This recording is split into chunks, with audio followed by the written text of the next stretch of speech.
On the night of October 14th, 1898, two separate levels of the Calumet copper mine in the Keweenaw Peninsula of northern Michigan flooded at exactly the same time. They were not connected. They were not on the same drainage system. They were not even on the same vein. One was nearly 1,000 feet down. The other was almost twice as deep. And yet, according to the shift logs preserved in the company's own private archive, the water arrived in both shafts within the same 15-minute window, rising fast enough to push two crews up the lifts in their work boots, and nothing else. By the time the sun came up over Lake Superior, 64 men were unaccounted for. 3 timber supports on the lower level had snapped clean through, and a section of the mine that the company had been quietly working for almost a year had vanished under black water that nobody could pump out. The official story, the one that ran in the Detroit Free Press and the Houghton Mining Gazette and was eventually filed away with the Bureau of Mines, said it was a freak accident, a sudden inrush from an old forgotten drift. An act of God. The company paid the families a small settlement, sealed the lower level with concrete, and went on producing copper at record volumes for another 20 years. But the men who came up that night told a different story. They said they had been pulled out because of what was found in the lower drift, not because of the water. They said the water came after. They said the water came because someone wanted it to come. This is the story of what was really happening inside the Calumet copper shafts in the autumn of 1898. It is a story about a metal that built the modern world, about a company that controlled an entire region of the United States, the way a small country controls a colony, and about a discovery deep underground that did not match the timeline of human history as it was being taught in every university in the Western Hemisphere. It is a story that the company spent decades trying to bury, sometimes literally, and it is a story that, more than 120 years later, still has missing pages. If you find these forgotten chapters of economic history as fascinating as I do, please take a moment right now to subscribe to the channel and hit the like button. It costs you nothing, but it tells the algorithm that stories like this one deserve to be told, and it helps us keep digging into the corners of the past that the textbooks left out. Every subscriber, every like, every comment is another lantern held up against the dark. So if you are with me, light yours now and let us go down into the shaft together. To understand what happened on the night of October 14th, you first have to understand what Calumet was. Today, if you drive through the small towns of the Keweenaw Peninsula, you will see brick buildings the size of cathedrals, empty rail spurs disappearing into the woods, and rows of company houses with sagging porches and broken windows. You will see the bones of something enormous. But in 1898, the Calumet and Hecla Mining Company was the most profitable single mining operation on the face of the planet. It was producing more copper than any other source on Earth. Its stock was trading at prices that made men in Boston wealthy beyond reason.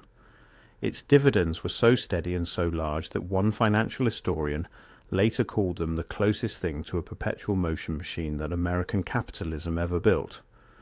And all of it rested on a single fact that geologists still could not fully explain. The copper that came out of the Keweenaw was not embedded in ore. It was not locked inside sulfide compounds the way copper is found almost everywhere else in the world. It was sitting there in the rock as pure, native, metallic copper, sometimes in flakes, sometimes in veins, and sometimes in masses so large that it took weeks to cut them free. The largest of these masses, recovered just a few miles from the Calumet shafts in the 1850s, weighed over 500 tons. It had to be sawed apart underground with hand tools because there was no machine on Earth capable of lifting it whole. And when geologists studied it, they noticed something strange. Many of the masses showed signs of having been worked. There were chisel marks in the metal. There were stone hammers, thousands of them scattered through the diggings. There were wedge cuts in the rock where someone had clearly tried to lever the copper free. The men doing the digging in 1898 were not the first people to mine the Keweenaw Peninsula. They were not even the 100th. They were, by the count that nobody in the company office wanted to talk about, somewhere around the 500th wave of miners to come down into that copper.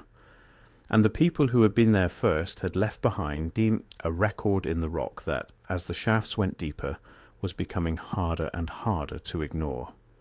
The ancient pits, as the geologists at the time politely called them, had been known to white settlers since the 1840s. When the first prospectors arrived in the Upper Peninsula, they found shallow excavations scattered across the land, sometimes just shallow trenches, sometimes proper shafts going down 20 or 30 feet into the conglomerate. Inside these pits they found stone hammers, copper tools, and the unmistakable traces of fire being used to crack the rock. The technique, called fire setting, involved building a hot fire against a face of rock, then dousing it with cold water to fracture the stone. It was the same technique used by ancient miners in Cornwall, in the Alps, in the Sinai. It worked, it was efficient, and it was very, very old. Estimates of how old varied. In the 1860s, some geologists put the ancient Keweenaw mining tradition at perhaps 2,000 years. By the 1880s, with more careful study of the layers of forest growth and soil accumulation that had built up over the abandoned diggings, the estimates had crept back to 4,000, then 5,000 years. By the time the Calumet and Hecla shafts were going down to their deepest levels in the late 1890s, a quiet consensus was forming among the men who actually worked the rock that the ancient pits were significantly older than anyone had been willing to say. In print, they were finding hammers buried under glacial debris that had been deposited at the end of the last ice age. They were finding worked copper at depths that the textbook chronology of North American prehistory simply did not allow. The scale of what those ancient miners had done was almost difficult to comprehend. Modern estimates, calculated by adding up the volume of every known ancient pit in the Lake Superior copper district, suggest that somewhere between 500 million and 1.5 billion pounds of pure native copper were removed from the Keweenaw and Isle Royale before any Europeans set foot on the continent. That is not a misprint. Enough copper to supply a continental civilization for thousands of years. Lake Superior copper, identified by its distinctive trace element signature, turns up in burial mounds in Ohio, in ceremonial sites in Louisiana, in tool caches in Wisconsin and Minnesota and Manitoba. It moved across the continent through trade networks whose full extent is still being mapped. And yet, for all of that copper, almost no finished objects of equivalent mass have ever been found. There are no great hoards of ancient copper tools sitting in museums. There are no piles of ingots. There is no continental Bronze Age built on Keweenaw metal. The copper went somewhere. A staggering amount was mined by hand over thousands of years, and most of it is simply not present in the archaeological record. Some was used locally, some was traded, but the amount accounted for in known artifacts represents a small fraction of what was removed. Where the rest went is one of the genuine unsolved problems of North American prehistory. And it was a problem the men working the Calumet shafts in 1898 were thinking about constantly, because they were walking through the ancient workings every single day. The Calumet shafts had been sunk in the 1860s, and from the very beginning they intersected ancient pits. The company's earliest maps, some of which survived in the archive, and were later transferred to the Michigan Technological University collection, show the ancient workings as dotted lines crossing through and around the main shaft. In some places, the modern miners would break through into an ancient void and find it still half full of broken rock and abandoned tools. In other places, the ancient workings had been completely backfilled, and the modern crews would only know they were there because of the wedges of charcoal and the stone hammers turning up in the muck buckets. By the 1890s, the company had quietly accumulated one of the largest private collections of ancient mining tools in the world. Most of it was kept in a storeroom near the main office in Calumet. A small selection had been donated to museums, mostly in Boston, where the company's owners lived. The rest sat on shelves, catalogued by the shift foreman, gathering dust. The men who worked the deep levels in the late 1890s were not, for the most part, formally educated. They were Cornish, Finnish, Italian, Slovak. They had come to the Calumet because the wages were good and the work, while dangerous, was steady. But they were not stupid, and many had been doing this work for decades. They understood rock. They understood the difference between a natural void and a worked one. And by the autumn of 1898, the men working what was being called the Number 4 Winze, a deep extension of the main Calumet shaft, were starting to say something quietly to each other in the changing house. They were saying that the ancient pits went much, much deeper than anyone had previously thought. This was not supposed to be possible. The conventional understanding, the one taught at the Michigan College of Mines and printed in the standard reference works on the Lake Superior Copper District, was that the ancient miners had worked only the surface outcrops and the shallow extensions of the lodes. They had the technology to dig pits 20 or 30 feet deep, perhaps in exceptional cases a little deeper. They did not have, and could not have had, the technology to sink real shafts. They could not pump water. They could not hoist heavy loads from significant depth. They could not ventilate. The deeper levels of the Calumet, levels that were 800, 1,000, 1,200 feet below the surface, were supposed to be virgin ground, but they were not. According to the testimony that men gave decades later, after the company no longer had power over them, after they were old and retired and willing to talk, the ancient workings extended down into levels that the textbooks said were impossible. There were tool finds at 600 feet. There were charcoal traces at 800. And in the Number 4 Winze, in the late summer and autumn of 1898, the crews were breaking into what they described as something different from the shallow pits they were used to. They were breaking into what one old miner, interviewed in 1947, called a proper mine, with timbered walls, with cut steps, with drift tunnels that ran horizontally for distances that nobody had ever measured. The man who was supervising the Number 4 Winze that autumn was a captain named John Trevithick. He was Cornish, descended from a long line of tin miners in the old country, related distantly to the inventor of the high-pressure steam engine. He had been with the Calumet Company for 16 years. He kept a personal notebook separate from the official shift logs, in which he recorded what he saw underground in his own careful, slightly archaic English.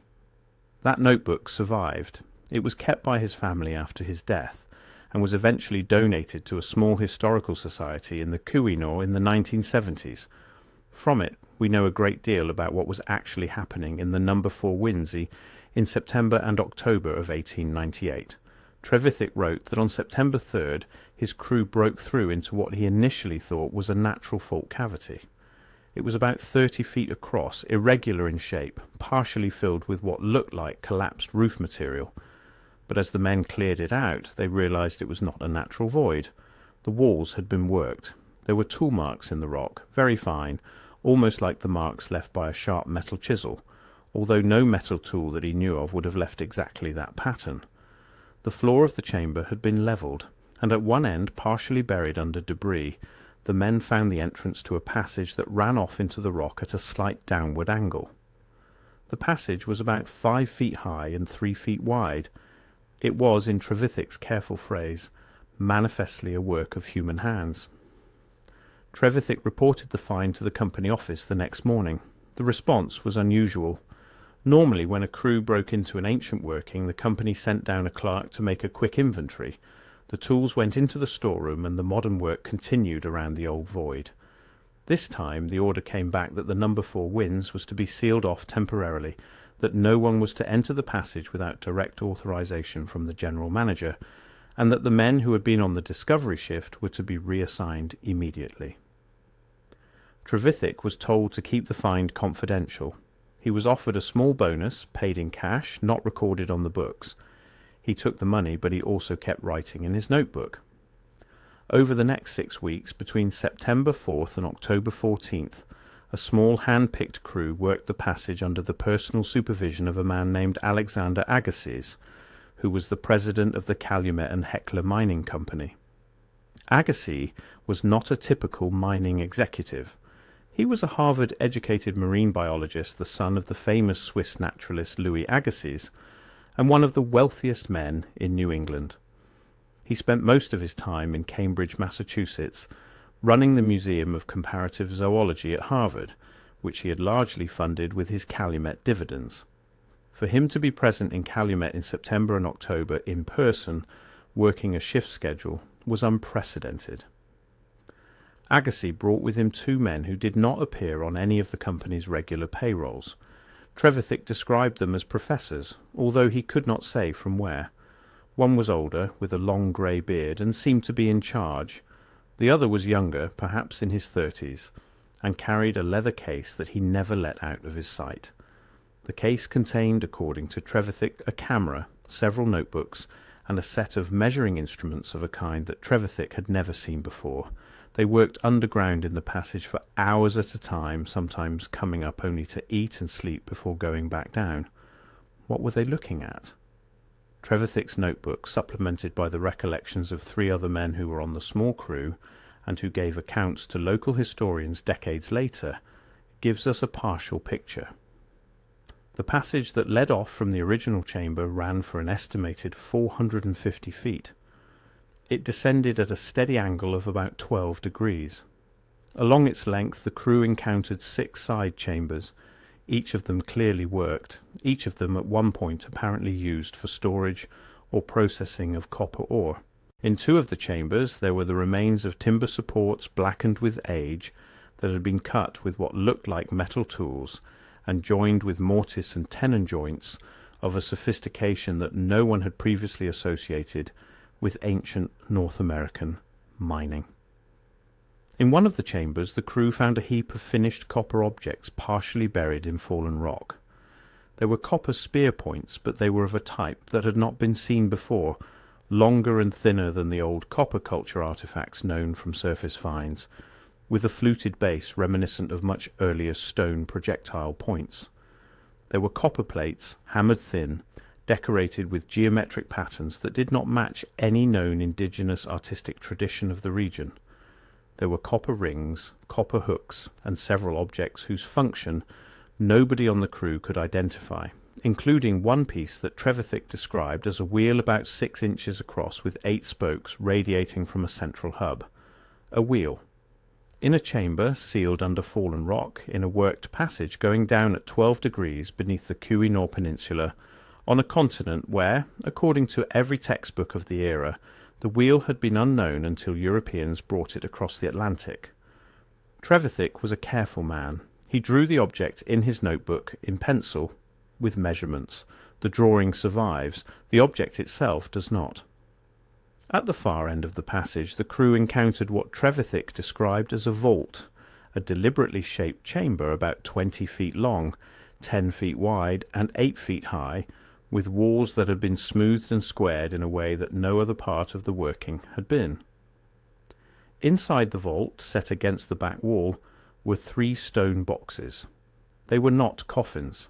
They were too small for that, perhaps 3 feet long by 2 feet wide by 2 feet deep. They had close-fitting stone lids that were sealed in place with what looked like a hardened pitch or resin. When Agassiz and the 2 professors opened them very slowly over the course of 2 full shifts, they found inside each box a collection of artifacts that, according to Trevithick, made the professors go silent for a long time before they began to speak in low, urgent voices about what to do next. Trevithick did not see clearly what was in the boxes. He was kept back, along with the rest of the crew, but he caught glimpses. In one box he saw what appeared to be tablets, flat rectangular pieces of some pale material, perhaps a ceramic with markings on them that he could not interpret, but that did not look like any writing he had ever seen. In another box he saw something that looked like a small, intricately carved figure, perhaps of a person, perhaps of an animal, made of copper or a copper alloy that had a strange greenish gold sheen. In the third box he saw only that there were many small objects, possibly beads, possibly seeds, possibly something else entirely, and that the older professor handled them with hands that were visibly shaking. The work in the passage continued for 3 more days after the vault was opened. Photographs were taken, although none of them have ever surfaced publicly. Measurements were recorded. The contents of the boxes were carefully wrapped in oiled paper and lifted to the surface in special crates that had been brought down for the purpose.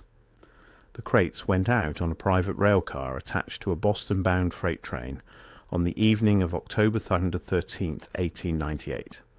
Agassiz and the two professors left on a passenger train the following morning.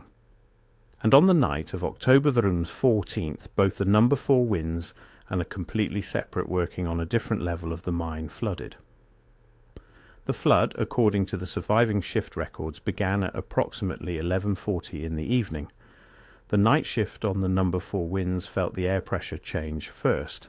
There was a sudden sharp drop in temperature, and then a sound that one survivor later described as the longest sigh he had ever heard, coming from somewhere deep in the rock. Within minutes, water was rising in the lower drift.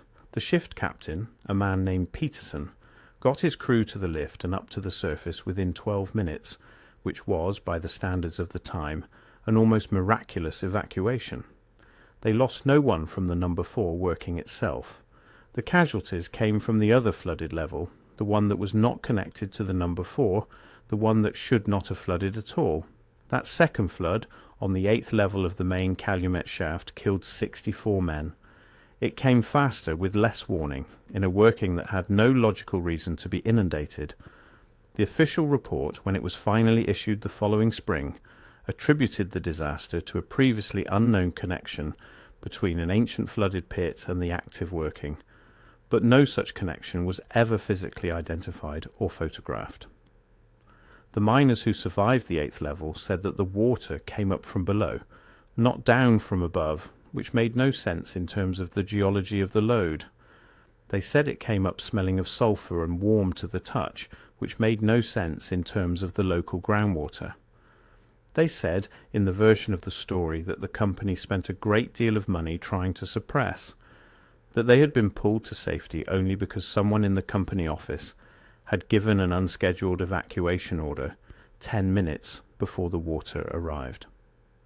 If that is true, and there is good reason from the surviving telegrams in the company archive to think that something like it is true, then the second flood was not an accident. It was a controlled demolition.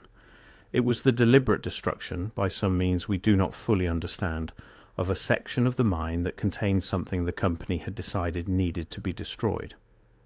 The number 4 winds, with its passage and its vault and its empty stone boxes, was simply allowed to fill with water as a consequence. The 8th level, where 64 men died, was the actual target. What was on the 8th level? The records are vague. But in 1923, a retired company surveyor named Henrik Olsen gave a long interview to a folklorist from the University of Michigan. Olsen had worked the 8th level in the summer of 1898.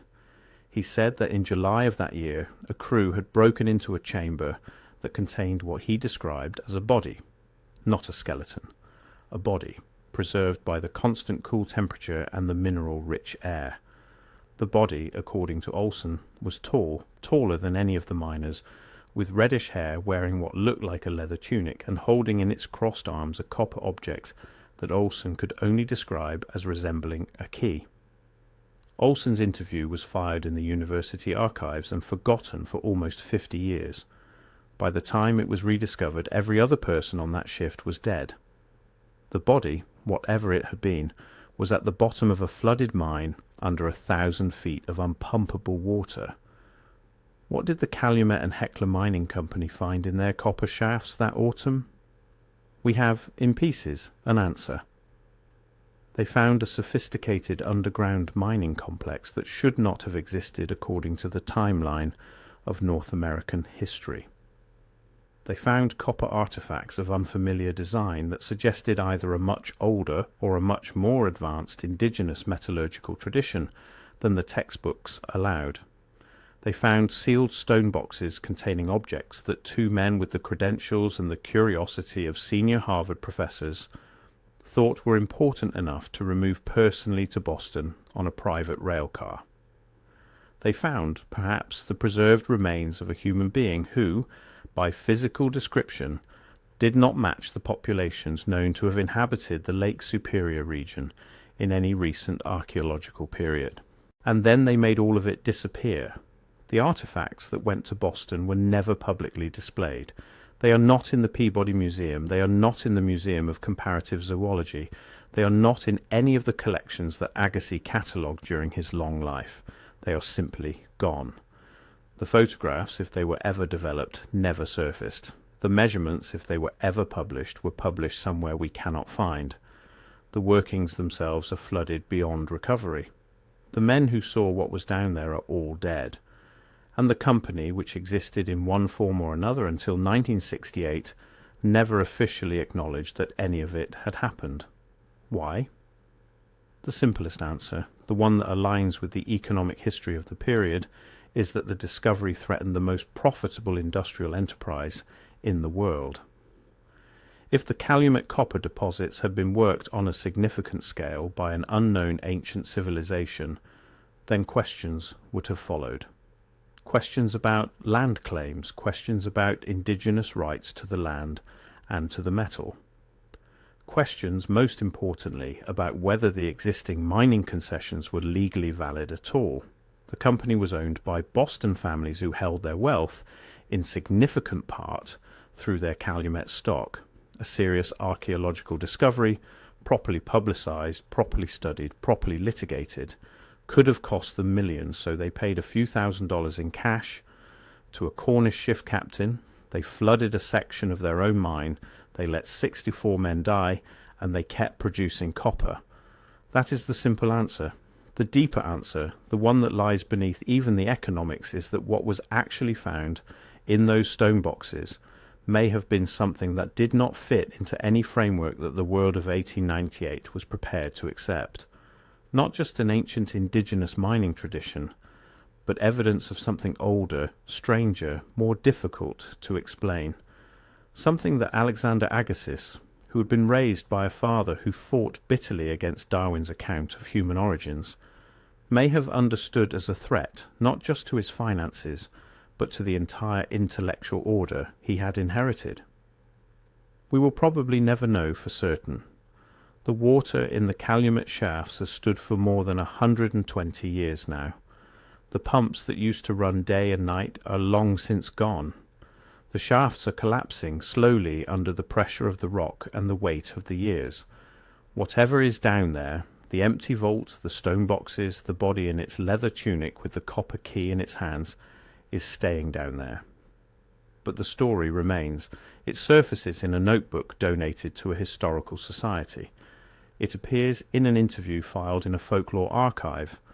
It comes back again and again, in the quiet records that the men who actually worked the rock left behind.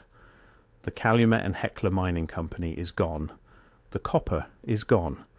The certainty about what really happened in the Quinault Peninsula on the night of October 14, 1898, has been gone for a long time.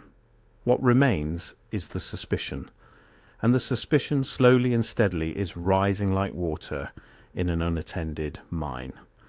Thank you for staying with me through this story.